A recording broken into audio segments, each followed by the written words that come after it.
Let's make prawns curry with egg masala.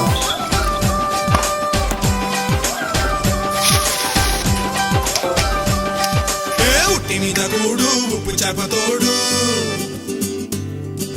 ఉట్టి మీద కూడు ఉప్పు చేపతోడు వడ్డించను బుజలు నాకు ఉప్పు పెట్టి నెత్తిన గుండెల మధ్యన చిరుమతో చిలమ్మ నాకు ఉట్టి మీద కూడు ఉప్పు చేపతోడు వడ్డించను